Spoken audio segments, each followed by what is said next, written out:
আল্লাহর নবী সাল্লাল্লাহু আলাইহি সাল্লাম বলছেন ফজরের নামাজ মুমিনের নামাজ।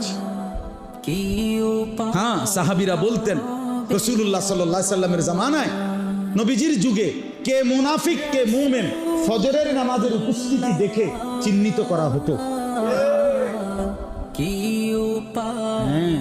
ফজর ফজর কোন নামাজ? ফজরের নামাজ মুমিনের নামাজ। ইন্না কুরআনাল ফাজরি কানা মাশহুদা। রব্বুল আলামিন বলে ফজরের নামাজ বান্দা শুনে নাও, আমার মুমিন বান্দাও একত্রিত হয়, আমার কোটি কোটি ফেরেশতাও মসজিদে একত্রিত হয়। ফজরের নামাজ ইন্না কুরআনাল ফাজরি কানা মাশহুদা। কোরআনুল কারীমের মধ্যে আল্লাহ বলেন যত নাফরমান অবাধ্য জাতিকে আমি আল্লাহ ইতিপূর্বে ধ্বংস করেছি, কওমে লূত, কওমে হুদ, কওমে সামুদ, কওমে সালেহ, যাদেরকে আমি ধ্বংস করেছি সমস্ত ধ্বংস হয়েছে ফজরের ওয়াক্তে। ফজরের ওয়াক্তে বেঈমান ধ্বংস হয়, ফজরের ওয়াক্তে ঈমানদারের বিজয় হয়।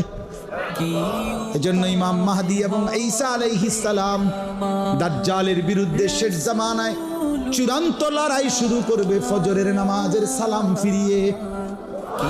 হ্যাঁ হ্যাঁ, এটা হাদিস। জন্য ফজরের মুসল্লি যারা মাহদীর সঙ্গী তারা।